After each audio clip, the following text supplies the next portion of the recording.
안녕하세요. 오늘도 사연살롱을 찾아주셔서 감사합니다. 저는 올해 딱 30이 된 여자입니다. 누군가에게는 짧다고 느껴질 수 있는 30년의 인생이지만 제게는 1000년보다 길게 느껴진 힘든 시간들이었어요. 저는 부모님을 기억하지 못해요. 너무 어렸을 때 돌아가셨기 때문이죠. 평소같이 어린 저를 재우시고 새벽 장사를 나가시다가 크게 교통사고가 났는데 쏜쓸 새도 없이 두 분 다 현장에서 사망하셨다고 하더군요. 어린 딸의 기저귀 값이라도 한 푼 더 벌기 위해 고단하게 나섰던 그 새벽길이 다시는 그 딸을 볼 수 없는 길로 바뀌었으니 얼마나 허무하고 애석한 일인가요. 당시 주변에서는 어린 저를 맡아줄 사람이 아무도 없었다고 해요. 그 이야기를 들은 할머니는 당장 서울로 올라오셨고 아들과 며느리의 죽음을 슬퍼하기도 전에 저를 길러야 하는 육아의 현실에 맞닥뜨리게 되신 거죠. 하연아, 불쌍한 우리 하연아, 이 할미가 잘 보살펴 줄게. 가여운 우리 아기. 당신의 자식을 먼저 보낸 것보다 부모 없이 자랄 저의 아픔이 더 걱정이었던 할머니는 정말 저를 많이 아껴주셨어요. 할머니는 동네에서 작은 백반집을 하고 계셨는데 저를 집에 혼자 둘 수 없어 매일 같이 데리고 가게를 나가셨어요. 허리도 안 좋으신데 저까지 업고 음식을 하려니 얼마나 힘드셨을까요? 그래도 할머니는 저한테 모진 소리 짜증 한번 안 내시고 정성껏 저를 길러주셨어요. 제가 말문이 트이고 걸음 속도가 조금 빨라지자 할머니를 돕겠다며 손님상에 반찬을 가져다 나르기도 했었다고 해요. 고사리 같은 손으로 반찬을 나르는 것을 본 손님들은 제게 귀엽다며 남은 거스름돈으로 용돈을 쥐어주고 가시기도 했다더군요. 너무 어릴 때여서 저는 잘 기억나지는 않지만요. 원래는 백반집 한켠에 할머니와 둘이 지냈었는데 어느 날 가게에서 5분 정도 떨어진 작은 월세방을 얻어 이사를 가게 되었어요. 하연아, 이제 우리 여기서 사는 거야. 가게에서는 장사만 하고. 할머니, 여기는 겨울에 따뜻해? 가게는 너무 추워. 잘 때 쉬마려운데 추워서 화장실에 못 나가겠어. 가게보다는 훨씬 따뜻해. 우리 하연이 고생 많았어. 할머니가 돈 더 많이 벌면 우리 또 좋은 데로 가자. 작지만 할머니와 둘이 따뜻하게 잘 수 있는 방이 생겨 더없이 좋았어요. 그러던 어느 날 저희 집과 가까이 붙어있는 옆집에 수염도 덥수룩하고 옷차림도 꼬질꼬질한 아저씨 한 명이 이사를 왔어요. 어린 제가 봐도 아저씨는 항상 힘없이 어깨를 축 늘어뜨린 채 다녔어요. 표정도 없고 멍한 얼굴로 밖에서 담배를 피고 있을 때는 인사하기도 무서웠으니까요. 그래도 할머니는 이웃 아저씨를 볼 때마다 인사를 잘 하라고 하셨어요. 그 집에 들어온 지 3달이 됐을 무렵이었어요. 그날은 할머니 식당에 손님이 늦게까지 계셔서 저 역시 할머니를 기다리다 한켠에서 잠이 들고 말았어요. 할머니는 곤히 잠든 저를 업고 집으로 향하셨어요. 집에 거의 다 와서 할머니는 이상한 냄새를 맡으셨어요. 가스 냄새같이 기분이 나빴는데 냄새의 출처가 옆집 아저씨 방이라는 것을 알게 된 거죠. 창문이 낮아서 뒤꿈치를 들면 안을 볼 수 있어 뚫어져라 살펴보셨던 거예요. 그때 얇고 낡은 커튼 사이로 자욱한 연기와 튀어나와 있는 발이 보였고 할머니는 큰일이 난 걸 직감하신 거죠. 할머니는 저를 급히 깨워 문에서 멀리 떨어져 있으라고 하신 다음 옆에 있던 벽돌로 창문을 내려치기 시작하셨어요. 역시나 옆집 아저씨 방에서 나는 냄새가 맞았고 할머니는 소리를 지르며 주변 사람들을 불러냈어요. 할머니는 방 안으로 물을 뿌리고 젊은 남자들은 방으로 달려들어가 축 늘어진 아저씨를 데리고 나왔어요. 그렇게 아저씨는 응급실로 옮겨졌고 다행히 정신을 차리게 되었어요. 그때도 할머니와 제가 옆에 있었는데 아저씨는 눈을 뜨자마자 아이처럼 큰 소리로 엉엉 울기 시작했어요. 저는 그때 아저씨가 왜 우는지 알 수 없었어요. 하지만 할머니는 아저씨의 손을 잡고 등을 쓸어내리며 뭐라고 말을 하는 것 같았어요. 아저씨는 자신의 처지를 비관하여 그날 방에서 작정하고 번개탄을 피워 극단적 선택을 하려고 했었다고 해요. 그런데 할머니 덕분에 목숨을 구한 거죠. 나중에 커서 안 사실인데 당시 아저씨는 아프신 어머니의 수술비를 마련하기 위해서 착실하게 일을 하며 돈을 모았는데 친한 친구한테 사기를 당하며 전 재산을 날린 딱한 사정이 있었대요. 아저씨는 다시 열심히 일을 시작했지만 어머니는 더 이상 병마를 견디지 못하고 돌아가셨고 아저씨의 죄책감은 커졌던 거예요. 희망이 사라진 아저씨 역시 어머니를 따라가기 위해 그날 밤 불을 피우고 기다렸다고 해요. 젊은 사람이 이게 뭐 하는 짓이야. 자네가 따라 죽는다고 나서면 자네 어머니가 퍽도 좋아하시겠네. 저는 살 가치가 없어요.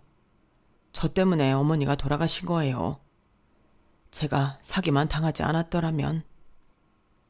살다 보면 이런 일 저런 일 있는 거지. 누구는 사기를 당하고 싶어서 당하나. 자네 잘못 하나도 없어. 그냥 자네랑 어머니 인연은 여기까지다 하고 힘내서 더 열심히 살아야지. 그런 나약한 마음 먹지 말게나. 할머니는 그날 이후로 아저씨에게 밥과 반찬도 해다 주고 가끔씩 담뱃값 하라며 동전을 몇 푼씩 쥐어주기도 하셨어요. 좌절에 힘들어하던 아저씨도 할머니의 따뜻한 보살핌으로 조금씩 용기도 얻고 전보다 표정이 밝아지기 시작했어요. 할머니, 오늘 쌀 들어오는 날이죠. 제가 옮겨다 드릴게요. 무겁고 힘든 일 있으면 다 저 시키세요. 자네처럼 비쩍 말라 비틀어진 사람이 무슨 쌀자루를 든다고. 내가 자네보다 힘 더 좋아. 할머니가 해주신 밥 먹고 엄청 기운 좋아졌어요. 도와드릴 일 있으면 언제든지 말씀하세요. 자네를 보면 죽은 우리 아들이 생각나. 하연이 아빠 엄마는 살고 싶어도 못 살았어. 그러니 자네는 꼭 버텨. 어떻게든 버티고 악으로 깡으로 살아. 다시는 그렇게 자기 목숨 막대하지 마. 할머니는 아저씨를 친자식처럼 보살펴 주셨고 아저씨 역시 친어머니처럼 잘 따랐어요. 당연히 아저씨는 저도 엄청 예뻐해 줬어요. 오며 가며 알사탕도 선물로 주고 할머니가 바쁠 때는 저를 대신 돌봐주기도 했어요. 저도 할머니랑만 놀다가 아저씨가 놀이터라도 데려가주면 너무 신났어요. 그러던 어느 날 아주 큰 사건이 터졌어요.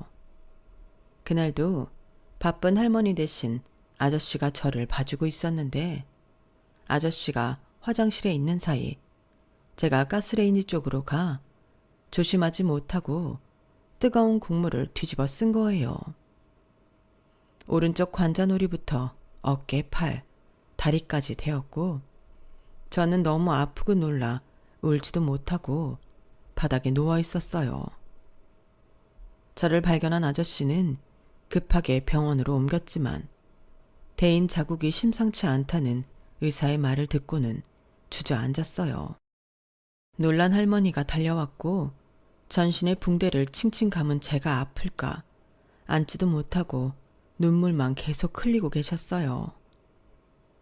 한순간 죄인이 된 아저씨도 울면서 죄송하다는 말만 연신 내뱉고 있었고 할머니는 아무 말도 할 수가 없었어요.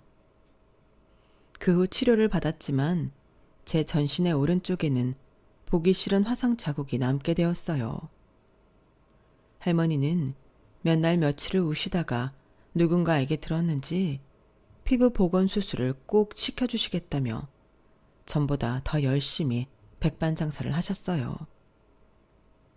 그러다 어느 날 아저씨가 비장한 얼굴로 할머니를 찾아와 무릎까지 꿇고 말했다고 해요. 할머니, 정말 죄송합니다. 제가 하연이를 잘 돌봤어야 하는데 이런 죽을 죄를 지었습니다. 너무 죄송합니다. 할머니, 제가 나가서 하연이 수술비를 꼭 벌어오겠습니다. 몸이 부서져라 일하는 한이 있어도 하연이 제가 꼭 수술시켜서 다시 예쁜 얼굴 만들어주겠습니다. 조금만 기다려주세요. 저 도망가는 거 아닙니다. 꼭 돌아올게요, 할머니. 죄스러운 마음이 컸던 아저씨는 할머니 앞에서 책임지고 제 수술비를 벌어올 테니 조금만 기다려달라고 했어요. 거기서는 돈을 모으는데 한계가 있으니 고생스러워도 큰 돈을 벌어오는 곳으로 가겠다고 한 겁니다. 할머니는 말없이 그저 슬픈 눈으로 아저씨를 보내줬다고 해요. 사실 그게 둘의 마지막이기도 했고요. 아저씨는 그렇게 돈을 벌러 떠났고 얼마 지나지 않아 저희가 살던 동네는 재개발로 살던 사람들이 모두 떠나게 되었어요. 할머니와 저 역시 마찬가지였어요. 연락이 닿을 길이 없던 그때 아저씨와의 소식도 당연히 끊기게 되었어요. 그렇게 할머니와 저는 멀리 이사를 갔고 그곳에서 다시 자리를 잡고 백반집을 열어 둘이 의지하며 살았어요.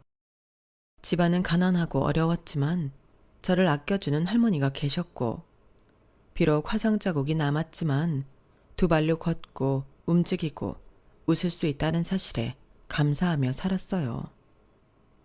하지만 진짜 고된 현실은 그때부터 시작이었어요. 너무 고생을 많이 하신 할머니는 제가 중학생이 되자마자 허리와 다리가 아파 장사는커녕 누워 계실 수밖에 없었어요. 당장 두 사람의 생계가 막막해졌어요. 할머니는 미안하다며 매일 눈물을 쏟으셨어요. 우리 하연이 할머니가 너무 짐만 되네. 미안해 하연아. 내가 빨리 일어나서 일을 해야 되는데 할머니가 아파서 우리 하연이 고생만 시키네. 미안해. 너무 미안해. 할머니, 그런 말 하지 마요. 나 괜찮아. 엄마 아빠도 없이 할머니 옆에서 이렇게 밝고 예쁘게 자라줘서 고마워. 할머니가 널 끝까지 책임져야 하는데 우리 하연이, 가여운 하연이. 슬프게도 할머니는 얼마 후 제 곁을 떠나셨어요. 저는 이제 정말 아무도 없는 고아가 되어버렸어요. 혼자가 된 제 처지보다 허리 한번 제대로 못 펴보시고 고생만 하다 돌아가신 할머니 생각에 눈물을 멈출 수가 없었어요. 저는 그때 속으로 굳게 다짐했어요. 할머니가 여태껏 나를 이렇게 귀하게 길러주신 거잖아. 절대 나약한 생각하지 말고 어디서 어떻게든 열심히 살자. 할머니가 항상 지켜보고 있다고 생각하고 떳떳하고 당당한 남하연으로 살아가자. 저는 항상 할머니 생각을 하며 삶을 포기하지 않고 굳세게 살아가기로 마음먹었어요. 할머니의 장례를 마치고 저는 학교를 그만두기로 결심했어요. 공부도 중요하지만 어떻게 해서든 살아남아야 하니까요. 선생님과 친구들의 만류를 뒤로하고 저는 그렇게 중학교도 졸업하지 못한 채로 학교를 떠났어요. 그 후 저는 어린 저를 받아주는 곳을 백방으로 찾아다녔어요. 그러다 낮에는 한 식당에서 주방 보조를 하고 저녁에는 목욕탕 청소와 카운터 보는 일을 시작했어요. 어려서 잘 모른다는 말을 듣고 싶지 않아 더 악바리처럼 일을 했어요. 그래도 모두 좋은 사장님들을 만나 밥도 잘 챙겨주시고 손님이 없을 때는 쉴 수 있게 배려도 해주셨어요. 그렇게 시간이 흘렀고 18살이 되자 할 수 있는 일들이 더 많아졌어요. 목욕탕을 그만두고 야간 PC방과 편의점을 하게 되었죠. 그때는 그게 힘든 줄도 모르고 살았어요. 그냥 매일 그렇게 사는 것이 당연하게 느껴졌거든요. 할머니가 희생하시면서까지 저를 이렇게 길러주셨으니까 열심히 사는 것만이 보답하는 길이라고 생각했거든요. 그러다 20살이 되고 난 후 제대로 된 일 한 가지를 하고 싶다는 생각이 들었어요. 언제까지나 단기 시간 알바만 하면서 살 수는 없으니까요. 하지만 중학교도 나오지 않은 제가 정식으로 일할 수 있는 곳은 많지 않았죠. 현실의 벽을 깨닫고 그때부터는 검정고시 공부도 같이 병행하기 시작했어요. 여러 곳에서 퇴짜를 맞고 시무룩해져 있는 저를 보고 일하던 식당 사장님이 제안을 하셨어요. 하연아, 네가 여기서 일한 지 얼마나 됐더라? 벌써 5년이 넘었네요, 사장님. 키도 작고 힘없어 보이는 꼬맹이가 일하고 싶다고 사정했던 게 벌써 5년 전이란 말이야. 야, 시간 진짜 빠르다. 지금은 키도 많이 크고 숙녀가 다 됐어, 하연이가. 다 사장님 덕분이에요. 내 덕분? 저 다 알아요. 사장님이 눈에 띄지 않게 저 먹을 것도 엄청 챙겨주시고 월급도 더 많이 주시려고 했잖아요. 항상 감사해요. 녀석도 참. 다 네가 잘해서 그렇지. 그래서 하는 말인데 하연아, 네가 괜찮다면 내가 널 다른 곳에 소개해 줄까 하는데 어때? 저를요? 다른 곳 어디요? 나는 당연히 널 아무 데도 안 보내고 계속 같이 일하고 싶은 마음이지. 그런데 너도 이제 20대고 언제까지 식당, 편의점 이런 아르바이트만 하면서 살 수는 없잖아. 며칠 전에도 못 배운 너를 받아주는 곳이 없다며 시무룩해 보인 것도 마음에 걸리고. 그래서 널 이제 더 좋은 곳으로 보내줄까 한다. 사장님, 내가 잘 아는 지인이 하는 고급 한식당인데 여기 페이가 나쁘지 않다고 하더라고. 일반 식당 같지 않게 복지도 대기업 회사처럼 잘해주고 교육 같은 거 그런 것도 해준다더라. 직원들이 자부심을 갖고 일할 수 있게 해준다고 하더라고. 오시는 손님들도 VIP들이 많대. 여기 이런 식당보다 그런 데서 일하면 더 인정도 받고 네 인생에 더 좋은 기회가 다가오지 않을까 싶은데 하연이 넌 어떠니? 여기랑 다른 곳 아르바이트 다 정리하고 거기 한식당 가서 좋은 대우 받으면서 네 여가 시간도 좀 가져. 네가 정말 내 딸 같아 사는 말이야. 안타깝기도 하고. 사장님이 추천해 주시니 한번 해볼게요. 평소 열심히 하는 저를 예뻐해 주신 사장님이 정규 직업으로 할 수 있는 고급 한식당에 저를 추천해 주셨어요. 며칠 뒤 연락을 받고 면접을 보러 갔어요. 매니저의 안내를 받아 사무실 안으로 들어갔어요. 어서 와요. 남하연 씨 맞죠? 박 사장님한테 이야기 많이 들었어요. 그렇게 입에 침이 마르도록 하연 씨를 칭찬하던데? 아닙니다. 사장님이 워낙 잘해주시고 그래서 더 열심히 한 것뿐입니다. 어머, 겸손하기도 해라. 박 사장이 아주 눈물을 머금고 하연 씨를 위해 보내주는 거라고 하더라고요. 어릴 때부터 거기서 일을 했다고 하던데? 네, 사실 부모님이나 친척 없이 혼자여서 절박했던 저를 받아주신 감사한 분이셨어요. 감사한 마음으로 일을 했더니 이렇게 몇 년의 시간도 흐르고 저를 여기까지 추천해 주신 겁니다. 지금 거기 말고도 다른 곳에서도 일을 한다고 들었는데 최대한 빨리 정리하고 이리로 와줄 수 있어요?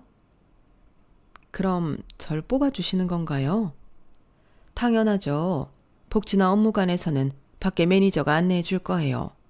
그럼 나중에 또 봐요. 아, 그런데 사장님, 제가 얼굴이나 팔 등이 좀 이런데. 뭐가요? 어릴 때 화상을 입어서 오른쪽이 전반적으로 이렇게 보기 싫습니다. 그런 제가 여기서 일을 해도 될까요? 하연 씨, 그런 거 생각하지 말아요. 난 하연 씨 눈빛 보고 뽑은 거니까. 누구보다 지금 하연 씨는 예쁘고 생기 있어요. 자신 있게 살아요. 알았죠? 사장님의 말을 듣는 순간 눈물이 핑 돌더군요. 말은 안 했지만 그동안 몸의 상처들 때문에 제 자신이 위축되어 있었거든요. 사장님께 감사하기도 하고 너무 제 자신을 돌보지 않고 앞만 보면서 살았나 싶어 많은 생각이 스쳐 지나갔어요. 밖에서 저를 기다리던 매니저를 따라 다른 사무실에 앉아 설명을 듣기 시작했어요. 안녕하세요, 하연 씨. 저는 매니저 김다정이에요. 네, 안녕하세요. 여기 먼저 유니폼이에요. 각각 3벌씩 드리니까 더러워지거나 뭐가 묻으면 바로 세탁해 주세요. 여기서 직원들에게 식사는 항상 열려 있어요. 매 끼니를 호화스럽게 먹는 건 아니지만 집에서 챙겨 먹기 힘든 직원들을 위해 사장님이 특별히 신경 써주신 부분이에요. 많이 먹는다고 눈치 안 주니까 마음껏 이용하세요. 항상 식비가 걱정이었던 제게 이보다 더 좋은 복지는 없었죠. 식당에서 일할 때는 사장님이 꼭 챙겨주시지만 다른 곳에서는 먹을 수가 없어 삼각김밥이나 라면으로 때우기 일쑤였거든요. 더 놀라운 것은 월급 액수였어요. 제가 여러 곳에서 아침부터 밤 늦게까지 아르바이트를 해서 전부 합쳐도 받을 수 없는 돈이었어요. 월급에 대해 이의가 없으시면 여기 사인해 주세요. 여기 식사 메뉴와 주류 종류가 자세히 나와 있어요. 다음에 올 때는 꼭 암기해서 와주세요. 네. 생소한 식재료와 만드는 비법이 다양하니까 자세히 읽어보시고요. 알고 보니 이 한식당은 정말 소수의 사람들끼리만 정보를 공유하고 오는 곳이었어요. 외관에 식당 이름 하나 적혀 있지 않아 일반 사람들은 그냥 지나치기 쉽겠더라고요. 저도 처음에 문을 찾지 못해 헤맸으니까요. 그럼 빠른 시일 내에 뵙길 바랄게요. 모르는 거 있으면 이 번호로 언제든지 연락하시고요. 감사합니다, 매니저님. 면접과 동시에 합격 통보를 받으니 떠나갈 듯 기뻤어요. 면접 이후 안타깝지만 하고 있던 모든 아르바이트를 그만두게 되었어요. 같이 일하던 분들도 저와 헤어지게 됐다며 너무 아쉬워했지만 좋은 조건에서 일하게 됐다고 하니 모두 본인 일처럼 좋아하고 축하해 주셨어요. 집에 가서 메뉴에 있는 모든 내용과 설명을 달달 외우고 출근을 시작했어요. 정말 처음 들어보는 재료들이 많아서 헷갈렸는데 주방에 양해를 구하고 재료들 하나하나와 조리 과정을 직접 보면서 이해를 시켜주셨어요. 친절하고 예의 바르게 손님을 맞이하고 대접하는 교육도 받았는데 생각보다 너무 체계적이고 격식이 있어 놀랐어요. 한 달 가까운 긴 교육이 끝나고 드디어 실전에 투입이 되었어요. 긴장해서 실수도 하고 서툴기도 했지만 매니저님과 다른 선배분들이 꼼꼼하게 가르쳐 주셔서 빨리 적응할 수 있게 되었어요. 그리고 무엇보다 일이 재미있었어요. 특히 주방 셰프들이 메뉴 연구를 하실 때는 홀 담당들도 모두 불러 함께 참여하도록 하셨어요. 음식에 대한 지식이 깊은 것은 아니지만 작은 의견이라도 흘려듣지 않으시고 최대한 반영해 주시려고 하셨죠. 주방분들도 홀 교육이나 회의 시간에 같이 자리를 하며 직원 간 소통이 끊이지 않는 것 같았어요. 그제서야 한식당에는 경력이 5년 이상 된 분들이 많다는 것이 이해되더군요. 식당분들이 어리고 불쌍한 저를 많이 도와주셨는데 할머니가 돌아가시고 줄곧 혼자였던 제게 따뜻한 가족의 품을 느끼게 해주셨어요. 그래서 저는 게으름 피우지 않고 누구보다 성실히 일하고 열심히 맡은 바 일을 했어요. 그렇게 저도 한식당에서 일한 지 7년이라는 시간이 흘렀고 식당의 흐름을 다 알고 있을 정도로 베테랑 매니저가 되어 있었어요. 하루는 정기적으로 다 함께 메뉴를 연구하는 회의 시간이 돌아왔어요. 서로 조금씩 다양한 의견을 모으는 와중에 제가 먹어본 만두에 무언가를 더 넣었으면 좋겠다는 생각이 들더라고요. 셰프님, 이 속에 부추 말고 갓을 한번 넣어보면 어떨까요? 갓이요? 네, 지금 막 기억난 건데 제가 어릴 때 할머니가 만두를 자주 해주셨거든요. 그때 소금에 절인 갓을 넣으셨어요. 오, 신선한데요. 소금에 절인 갓이라. 네, 어려서 정확한 기억은 아니지만 할머니가 다른 양념 없이 깔끔하게 소금으로만 절인 갓을 묵혔다가 소로 넣어서 해주셨는데 그게 그렇게 맛있었어요. 할머니가 백반집을 하시면서 손님들에게 만두를 조금씩 나눠주셨는데 나중에는 그 만두를 찾아오신 분들도 있었어요. 엄청난 양념 맛은 아니지만 깔끔하고 식감을 살려주는 갓을 넣은 만두를 좋아하셨거든요. 새로운 재료로 메뉴를 개발하는 게 우리 일이니까 하연 씨 의견대로 한번 만들어 볼게요. 하지만 만들어 보고 대체적으로 불호 의견이 더 많다면 메뉴에 올리기 힘들 수도 있으니까 그건 이해해 줘요. 아유, 이렇게 제 말씀 들어주시는 것만도 감사한걸요. 부디 도움이 되시기를 바래요. 셰프분들은 갓을 구해와 머리를 맞대고 다양한 방법으로 만두 소를 만들어 직원들에게 맛보게 했어요. 셰프님, 하연 씨 말대로 소금에 그냥 절여서 넣은 만두가 제일 괜찮은데요? 저도요. 저도 입맛에 잘 맞아요. 많은 분들이 제가 말한 할머니 레시피 만두를 제일 맛있다고 꼽아주셨어요. 좋습니다. 이번 신메뉴에 하연 씨 의견이 반영된 간만두가 추가되었어요. 손님들이 많이 찾아주시기를 바래요. 그리고 하연 씨, 고마워요. 도움 줘서. 아니에요, 사장님. 그냥 저는 할머니 음식이 생각나서 말씀드렸을 뿐인걸요. 고마운 하연 씨에게는 이번 달 월급에 성과급이 더 추가되어서 나갈 거예요. 앞으로도 잘 부탁해요. 감사합니다, 사장님. 아무 생각 없이 내뱉은 할머니의 만두 레시피가 정말 좋은 반응을 얻었어요. 실제로 손님상에 올라가자 맛있어서 재료를 묻는 분들이 많아졌다는 소식에 저는 너무 기뻤어요.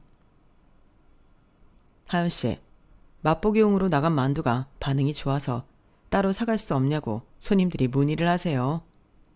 우리 식당 메인 요리보다 더 입맛에 맞으시다나? 세상에 살다 보니 이런 일도 있네요. 계속 칭찬해 주시니 몸둘 바를 모르겠네요. 그냥 고양이 뒷걸음질 치다가 쥐 잡은 격인걸요. 그 계기로 사장님과 셰프는 물론 한식당 식구들 모두 저를 더 예뻐해 주셨어요. 그렇게 할머니 만두의 반응이 한참 좋을 때쯤 뜻밖의 일이 벌어졌어요.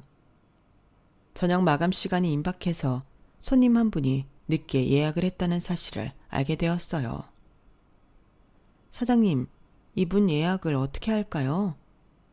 하연 씨, 그냥 두세요. 자주 오시는 것은 아니지만 저희 한식당에서 손꼽히는 VIP세요.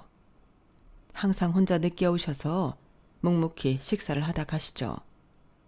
그 유명한 L그룹의 회장님이신데 저희 식당을 좋아하세요. 하연 씨는 평소처럼 퇴근하세요. 제가 회장님을 맞이할게요. 아니에요. 이런 VIP분을 여태껏 모르고 있었다는 게 부끄러워지네요. 제가 남아서 잘 모실게요. 까다로운 손님은 전혀 아니에요. 조용히 식사만 하시다 가실 거예요. 메인 셰프도 그분이 뭘 좋아하시는지 이미 알고 있으니까 체크만 한 번 더 하고 잘 부탁해요. 고마워요. 네, 알겠습니다. 해가 지고 밖이 어둑어둑해졌어요. 손님의 테이블이 거의 빠졌을 무렵 한 노신사가 뚜벅뚜벅 홀로 들어오더군요. 안녕하세요. 손봉진으로 예약했어요. 안녕하세요, 손 회장님. 전 매니저 남하연입니다. 오늘은 사장님 대신 제가 잘 모시겠습니다. 저 때문에 오늘은 그쪽이 늦게 퇴근하게 됐군요. 미안합니다. 괜찮습니다, 회장님. 편안히 식사하시기를 바랍니다. 네, 황 셰프한테 제가 평소 먹던 걸로 부탁한다고 전해주세요. 와인도요. 노신사는 메뉴북을 보지도 않고 바로 주문을 하더군요. 잠시 후 셰프님이 홀로 나와 회장님을 향해 인사를 했어요. 손 회장님, 오랜만에 오셨네요. 네, 요즘 많이 바빴네요. 황 셰프 요리가 너무 먹고 싶어 이렇게 늦게 왔습니다. 아유, 항상 이렇게 말씀해 주시고 감사드립니다. 그럼 회장님 좋아하시는 것들로 내올 테니 맛있게 식사하십시오. 저는 그때 알았어요. 한식당 메뉴에 없는 손 회장만을 위한 요리가 있다는 것을요. 평소보다 더 신경 써서 준비한 듯한 셰프님의 요리를 하나 둘씩 나르고 와인도 준비해 드렸어요. 하연 씨, 이 만두 회장님 갖다 드려요. 혹시 모르니까 2개 정도만 우선 드려보고 원하시면 더 준비할게요. 셰프님이 맛보기용으로 건네주신 할머니 레시피의 만두를 회장님 테이블에 놓아드리며 약간의 설명을 드렸어요. 회장님, 이건 저희 할머니가 어릴 때 해주셨던 방식으로 만든 만두입니다. 안에 들어간 소재료 때문에 맛이 조금 생소할 수 있지만 이번에 출시한 것들 중에 반응이 나쁘지 않아서요. 드셔보시고 입맛에 맞으시면 더 가져다 드릴게요. 네, 고맙습니다. 잘 먹을게요. 회장님은 한 개를 먹고 의아한 표정을 짓더니 2번째 만두에도 젓가락을 가져가시더군요. 혹시 이 만두 안에 뭐가 들어간 건가요? 소금에 절인 갓입니다. 아주 담백하면서 깔끔하고 맛있네요. 예전에 제가 아시는 분이 해주시던 그 맛이랑 너무 똑같아요. 참 고마운 분이셨는데 아무리 찾아도 찾을 수가 없었거든요. 그 맛을 몇십 년 만에 여기서 느끼게 되다니 참 기쁘군요. 이 맛에 맞으셔서 다행입니다. 할머니가 백반집을 하셨었는데 다른 것보다 이 만두를 많이들 드시러 오셨었거든요. 감사하게도 이번엔 사장님이 제 의견을 반영해 주셔서 이렇게 할머니 만두를 함께 내놓게 됐습니다. 그러셨군요. 제가 찾는 그분도 백반집을 하셔서 제 끼니를 항상 챙겨주시던 분이셨는데 그러고 보니 하연 씨 이름이 낯설지가 않네요. 실례되지 않는다면 할머니 성함을 좀 여쭤봐도 될까요? 김동자 임자 되세요. 혹시 세주마을에 산 적이 있나요? 그걸 어떻게 아세요? 할머니랑 그 동네에서 오래 살았었어요. 마스크를 잠깐 벗어봐 줄 수 있어요? 네? 아, 네. 얼굴에 상처가 혹시 오른쪽 팔과 다리에 전반적으로 화상 자국이 있나요? 네. 도대체 회장님이 그걸 어떻게 아시는 거죠? 절 아시나요? 세상에, 이제야 만나다니. 무슨 말씀이세요, 회장님? 하연아, 아저씨야. 손봉진 아저씨. 손봉진 아저씨요? 세주마을에서 살 때 니네 집 옆에 살았던 아저씨. 할머니가 백반집에서 매일 내 것까지 챙겨다 주시고 그랬잖아. 너는 그때 너무 어려서 아저씨 이름을 기억 못하겠지만 할머니 성함은 김동임, 그리고 손녀딸이 내 이름은 남하연이잖아. 기억 안 나니? 회장님이 우는 목소리로 모든 이야기를 쏟아내기 시작했어요. 신기하게도 저 역시 그동안 기억 저편에 까맣게 잊고 지냈던 어린 시절이 떠오르기 시작했어요. 회장님이 그 옆집 아저씨? 정말이에요? 저랑 잘 놀아주시던 그 아저씨 맞아요? 그래 하연아, 내가 너랑 놀아주다가 잠깐 한눈판 사이에 뜨거운 것을 뒤집어 쓰고 네가 오른쪽에 화상을 입었잖니. 그때 내가 너무 죄스럽고 면목이 없어서 네 수술비를 벌려고 잠깐 동네를 떠나 일을 하러 갔던 거야. 할머니께 꼭 돈을 벌어오겠다고 약속을 하고 갔는데 그게 시간이 너무 길어졌는지 돌아왔을 때 이미 동네는 사라지고 없더라. 할머니가 하시던 백반집도 없어지고 집도 다 허물어져 있고 할머니와 너를 찾으려고 얼마나 노력했는지 몰라. 도대체 어디로 갔었던 거야? 왜 이제야 나타난 거니? 할머니는 건강하시니? 아저씨, 할머니는 진작에 돌아가셨어요. 뭐? 아이고, 그 감사한 애 제대로 갚지도 못하고 손녀 수술비를 벌어왔는데 드리지도 못하고 제가 죄인입니다, 어르신. 아저씨는 통곡을 하기 시작하셨어요. 괜찮아요, 아저씨. 할머니도 아저씨 마음 다 알고 가셨을 거예요. 생전에 제가 혹시라도 잊을까 아저씨 이야기를 자주 해주셨거든요. 아저씨 마음이 얼마나 무거울지 아신다면서요. 그리고 그 말씀도 하셨어요. 제 수술비를 벌어오겠다며 떠나던 그날 아저씨 눈빛이 거짓이 아니었다고. 진심으로 사죄하고 싶은 마음이 눈으로 다 보였다고. 그거면 됐다고 그렇게 말씀하셨어요. 아이고, 어르신 용서하세요. 제 말을 들은 아저씨는 아이처럼 더 크게 울었어요. 저도 참지 못하고 따라 울고 말았어요. 그날 남은 식사도 다 거절하시고 아저씨와 못다한 이야기를 하기 위해 다시 약속을 잡았어요. 다음 날 퇴근 시간에 맞춰 한식당 앞으로 고급 승용차가 저를 데리러 왔고 저는 한 회사에 도착했어요. 하연이 왔구나. 이리 와서 앉으렴. 여기가 아저씨 사무실이야. 이 회사가 정말 아저씨 거예요? 어렵게 일구고 갖고 낸 회사란다. 아니, 내가 이렇게 살아있다는 것 자체가 할머니와 네 덕분이니 네 것이라고 하는 게 맞을 것 같구나. 아니에요. 무슨 말씀을 또 그렇게. 내 목숨을 할머니가 구해주셨잖니. 되는 일도 없고 어머니까지 돌아가시게 했다는 생각에 불을 피워 어머니 곁으로 가려고 했는데 할머니가 구해주셔서 게다가 매번 내 끼니까지 챙겨주시면서 걱정해 주셨는데 정말 내 생명의 은인이었는데 이제 만날 수가 없다니 너무 슬프고 참담한 심정이구나. 아저씨는 또다시 눈물을 흘리며 제 손을 잡고 이야기를 하셨어요. 그때 아저씨는 제 수술비를 벌기 위해 돈 되는 일은 마다하지 않았고 나중에는 손톱까지 빠진 줄 모르고 일하셨다고 해요. 그러다 아저씨의 성실함과 일하는 솜씨가 마음에 든 한 사장님이 곁에 두고 가르치기 시작했고 그 길을 따라 묵묵히 해내니 이렇게 성공을 거두게 되었던 것이고요. 그 후 동네로 돌아왔지만 저희를 찾을 수 없었던 거예요. 가끔 네 꿈을 꾸기도 했단다.